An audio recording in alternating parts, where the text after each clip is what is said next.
दोस्तों नमस्कार। जैसा कि इस टॉपिक का नाम है आपने क्या सीखा, तो हम इस वीडियो में वही चीज़ें पढ़ेंगे जो अब तक हमें पिछली क्लासों में पढ़ चुके हैं और बहुत ज़्यादा इम्पोर्टेंट है। वो मोस्ट इम्पोर्टेंट टॉपिक्स हैं जो आपके कंपटीशन एग्ज़ाम और बोर्ड के एग्ज़ाम में काफ़ी सहायता प्रदान होंगी। ठीक है, चलिए हम स्टार्ट करते हैं पहली स्लाइड को। पहली स्लाइड में आप देख रहे हैं कि पहला पॉइंट है आपका द्रव्य सूक्ष्म कणों से मिलकर बना होता है। हम जानते हैं कि जो भी द्रव्य होते हैं, ठोस, द्रव, गैस, वे काफ़ी छोटे छोटे कणों से मिलकर बने होते हैं। ठीक है, इतनी बात तो आपको पहले भी बताई गई है। और दूसरा पॉइंट है हमारे आसपास द्रव्य 3 अवस्थाओं में विद्यमान होता है। आपको पता है कि द्रव्य की 3 अवस्थाएं होती हैं, ठोस, द्रव और गैस। इसके साथ साथ एक 2 और अवस्थाएं होती हैं जिनका नाम है प्लाज्मा और बोन्स आइंस्टीन। ठीक है, करके एक 2 और अवस्थाएं होती हैं। टोटल मिलाएं तो 5 हो जाती हैं, लेकिन मुख्य रूप से 3 है। ठोस के कणों के आकर्षण बल सबसे अधिक होता है। बता रहा है कि ठोस के कणों के बीच में जो आकर्षण बल होता है ना, काफ़ी अधिक होता है। क्यों अधिक होता है? क्योंकि उनके कण बहुत नज़दीक होते हैं, इस वजह से आकर्षण बल बहुत ज़्यादा लगता है। गैसों के कणों में सबसे कम होता है। आपको पता होना चाहिए गैस के कण दूर दूर होते हैं, इस वजह से गैस होते हैं। ठीक है, और यह भी होता है कि जो कण जितना दूर होता है उनके बीच में बल बहुत कम लगता है। तो यहाँ पर बताया गया है गैस के कणों में काफ़ी बल जो होता है ना सबसे कम होता है। और देखिए द्रव के कणों में इन दोनों के मध्यवर्ती बल होते हैं। बता रहा है ना कि इन जो द्रव होता है ना, द्रव बीच का ठोस और गैस दोनों के बीच के अनुपात में बल लगता है। मतलब ठोस से कम लेकिन गैस से ज़्यादा बल लगता है। किसमें? द्रव में। अगला स्लाइड है ठोस के कणों में ठोसों को निहित करने के वाले कणों के बीच का रिक्त स्थान और गतिज ऊर्जा न्यूनतम। ठीक है, अब इसको समझ लेते हैं कि यह बोल क्या रहा है। ठोस के कणों में ठोसों को निहित करने वाले कणों के बीच रिक्त स्थान, मतलब हर प्रत्येक ठोस के बीच में कुछ न कुछ रिक्त स्थान होता है। ठीक है, तो आपको समझना पड़ेगा कि चाहे कितना भी कड़ा ठोस हो, उनके कणों के बीच में कुछ न कुछ जरूर रिक्त स्थान होता है और उस रिक्त स्थान को हम अंतरा अणुक स्थान बोलते हैं। बता रहा है कि ठोसों में वह स्थान काफ़ी कम होता है। बता रहे ना क्या होता है, गतिज ऊर्जा और रिक्त स्थान काफ़ी न्यूनतम होती है। कैसी होती है? बहुत कम होती है। क्यों कम होते हैं? क्योंकि अगर रिक्त स्थान कम है तो उनके अणु भी कम गति करेंगे। जब कम गति करेंगे तो गतिज ऊर्जा भी कम होगी। गैसों के लिए यह अधिकतम किंतु द्रवों के लिए मध्यम होता है। बता रहा है कि गैसों में जो होता है ना, रिक्त स्थान थोड़ा सा ज़्यादा होता है। ठीक है, थोड़ा सा नहीं, बहुत ज़्यादा होता है। गैसों में रिक्त स्थान काफ़ी ज़्यादा होता है, इस वजह से गतिज ऊर्जा भी अधिक होती है। इसी कारण गैस उड़ती रहती है। ठीक है, फैल जाती है तुरंत। बता रहा है कि द्रवों के लिए मध्यवर्ती होते हैं। बता रहा है कि द्रवों के बीच में के अणुओं के बीच में जो रिक्त स्थान होता है अधिक होता है और इनकी गतिज ऊर्जा भी क्या होती है? अधिक होती है। लेकिन ध्यान रहे, इसमें गतिज ऊर्जा जो होती है ना, ठोस से अधिक लेकिन गैस से कम होती है। ठीक है, अगला पॉइंट चलते हैं, देखते हैं। हाँ, तो ये देखिए, इसमें बता रहा है पहला है ठोसों के लिए उनके कणों की व्यवस्था अत्यधिक क्रमिक होती है। बता रहा है कि ठोस के जो कण होते हैं बहुत अच्छे ढंग से व्यवस्थित होते हैं। ठीक है, द्रव में कणों की परतें एक दूसरे पर फिसल व स्खलित हो सकते हैं। बता रहा है कि जो द्रव होते हैं ना, द्रव के अणु परत दर परत चढ़े होते हैं। ठीक, इसी वजह से द्रव बहता है। द्रव क्यों बहता है? आपको यह क्वेश्चन का जवाब ये है कि द्रव इसलिए बहता है क्योंकि उनकी जो अणु होते हैं परत दर परत व्यवस्थित होते हैं। ठीक है, और सरकते रहते हैं, इस वजह से जल बहता है। गैसों में कोई क्रम नहीं होता। बता रहा है कि गैसों के अणुओं की व्यवस्था में कोई क्रम नहीं होता। इसी वजह से अगर हम परफ्यूम को रूम में छोड़ देते हैं ना, तो पूरे कमरे में क्या होता है? फैल जाता है बिना किसी ऊर्जा दिए। क्यों? क्योंकि उनके कण बहुत तेज़ी से गति करते रहते हैं। उनके कण अनियमित रूप से विचरण करते हैं, मतलब अनियमित रूप से किसी भी दिशा में और किसी भी वेग से जा सकते हैं। बता रहा है पदार्थ की अवस्थाएं अंतर परिवर्तित होती है। बता रहा है कि पदार्थ की अवस्थाएं बदल सकती है, ठोस द्रव से में, द्रव गैस में। ठीक है, और गैस फिर ठोस में, ठोस या द्रव, ऐसी अवस्थाओं में बदल सकता है। पदार्थ की अवस्थाओं में परिवर्तन ताप और दाब में परिवर्तन से किया जाता है। यह बहुत इंपॉर्टेंट लाइन है। बता रहा है कि अगर हम पदार्थ की अवस्थाओं में परिवर्तन कर रहे हैं तो पदार्थ की अवस्थाओं में अगर परिवर्तन कर रहे हैं तो किसकी मदद से? ताप और दाब के परिवर्तन की वजह से हम उनकी अवस्थाओं में भी परिवर्तन किया जा सकता है। यह बात आपको नोट कर लेना चाहिए कि अगर किसी वस्तु की अवस्था में परिवर्तन हो रहा है तो उसका 2 ही कारण होता है, ताप और दाब। इसके अलावा और अन्य कारण नहीं हो सकते हैं। ठीक है, अगला है ऊर्ध्वपातन प्रक्रम।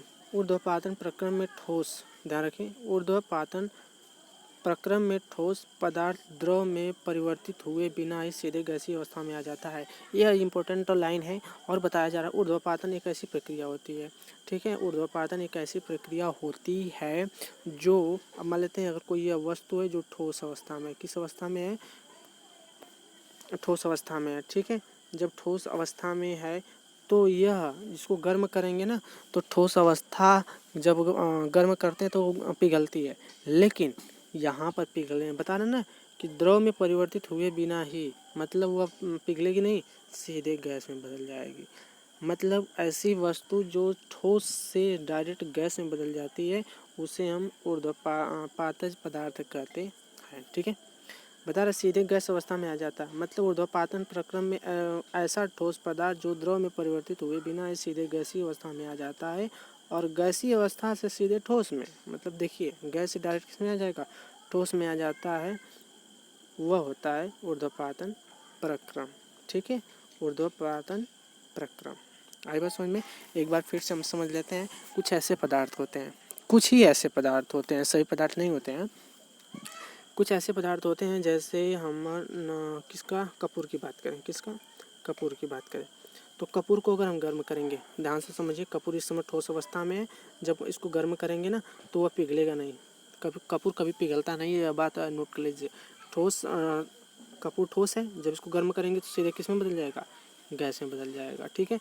तो इसी चीज़ को, कुछ ऐसे पदार्थ होते हैं जिनको ठोस से डायरेक्ट गैस में बदला जा सकता है, वही चीज़ क्या कहलाती है, ऊर्ध्वपातन कहलाती है। और हाँ, ध्यान रहे कि यह गैस फिर किस में बदल जा सकती है, ठोस में बदल जा सकती है। आई बात समझ में। आगे है क्वथनांक की समष्टि परिघटना, जिसमें समष्टि के कण द्रव अवस्था में वाष्प में परिवर्तित हो जाती है। मतलब यहाँ पर बताया जा रहा है कि द्रव अवस्था से किसमें बदला जा सकता है, वाष्प अवस्था में, किसमें, क्वथनांक में। इस लाइन को समझिए कि क्वथनांक ऐसी समष्टि होती है, ऐसी घटना होती है जिसमें हम किसी पदार्थ के कण को, किसी पदार्थ को द्रव अवस्था से किस में बदलते हैं, भाप में बदलते हैं। अगर हम किसी चीज़ को गर्म करते हैं, मतलब किसी द्रव को, मतलब पानी को अगर हम गर्म कर रहे हैं तो किस में बदलेगी, भाप में ही बदलेगी ना, भाप में बदलेगी। मतलब हम पानी को जब भाप में बदलेंगे ना तो उस प्रक्रिया को हम कहते हैं क्वथनांक। आई बात समझ में। अगला है देखिए, वाष्पीकरण एक सतह की परिघटना। वाष्पीकरण का मतलब होता है भाप बनकर के उड़ना। कोई ऐसी पदार्थ जो भाप बनकर उड़ रही है ना तो उसको हम कहते हैं कि वाष्प बनकर उड़ रही है, मतलब वाष्पीकृत हो रही है, मतलब वह उस घटना को हम वाष्पीकरण कहते हैं।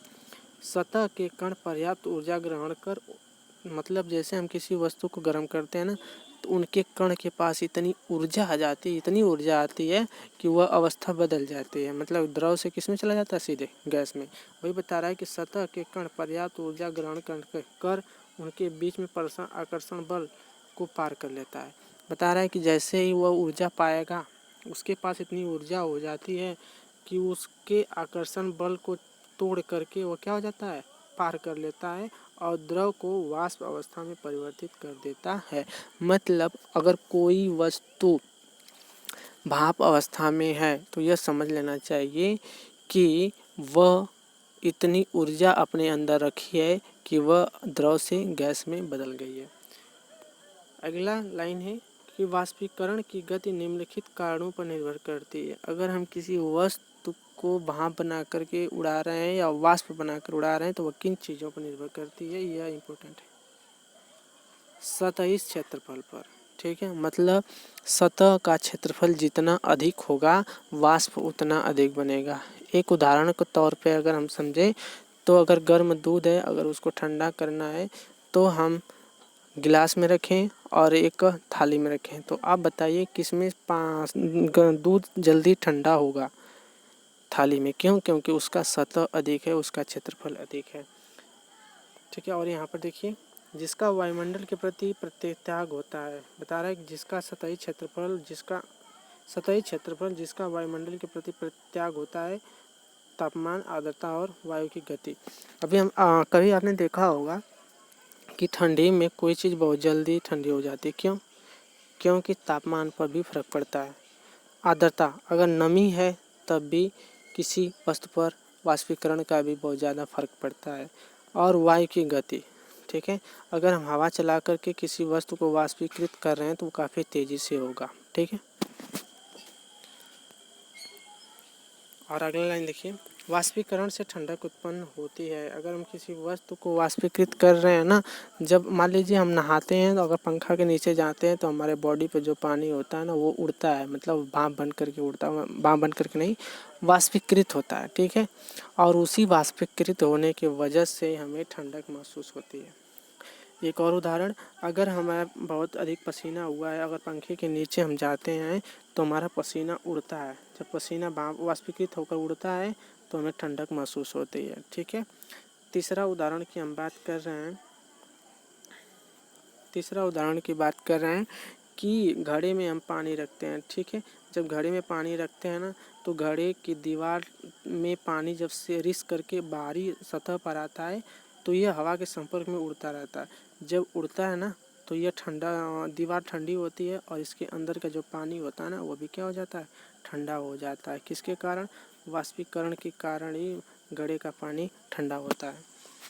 अगला लाइन है, वाष्पीकरण की गुप्त ऊष्मा ताप की वह मात्रा है। मतलब समझिए, वाष्पीकरण की गुप्त ऊष्मा ताप की वह मात्रा है। ध्यान समझिए, जो 1 किलो द्रव को वायुमंडल दाब और ताप के क्वथनांक पर गैसीय अवस्था में परिवर्तन करने हेतु उपयोग होती है। बता रहा है कि वाष्पीकरण ऐसी गुप्त ऊष्मा है जो 1 किलो द्रव को, मतलब 1 किलो पानी को, मतलब पानी का उदाहरण लें तो 1 किलो पानी को वायुमंडल के ताप और दाब पर गैसीय अवस्था में परिवर्तन करने के लिए आवश्यक हो, ठीक है। वह क्या कहलाती है? वाष्पीकरण की गुप्त ऊष्मा कहलाती है, ठीक है। तो यहाँ पर कुछ इम्पोर्टेंट राशियाँ दी गई हैं, उनके मात्रक भी दिए गए हैं, आप इसको अच्छी तरह से नोट कर लीजिए। और देखते हैं कि ताप को नापने के लिए हम केल्विन मात्रक का सहायता लेते हैं, ठीक है, जिसे हम के से प्रदर्शित करते हैं। लंबाई को नापने के लिए हम मीटर की सहायता लेते हैं, ठीक है, लंबाई का मात्रक मीटर है और उसको छोटा एम से प्रदर्शित करते हैं। संहति को नापने के लिए हम किलो द्रव्यमान, संहति का मतलब होता है द्रव्यमान, क्या होता है? द्रव्यमान। इसको नोट कर लीजिएगा, नाम चेंज कर लीजिएगा, लेकिन संहति कहेंगे तो भी कोई दिक्कत नहीं है। द्रव्यमान का मात्रक होता है किलोग्राम, इसको केजी से डिनोट करते हैं। भार का मात्रक होता है न्यूटन, जिसे हम एन से डिनोट करते हैं। आयतन का मात्रक होता है घन मीटर, जिसे हम मीटर क्यूब से डिनोट करते हैं। और घनत्व का मात्रक होता है किलोग्राम प्रति घन मीटर, जिसे हम केजी मीटर प्रति मीटर क्यूब बोलते हैं। और यहाँ पर अगला है लास्ट, दाब का मात्रक होता है पास्कल, जिसे हम पीए से प्रदर्शित करते हैं। तो इस वीडियो में आपके लिए बस केवल इतना ही था और हम मिलेंगे अगले वीडियो में और मोस्ट इम्पोर्टेंट टॉपिक के साथ।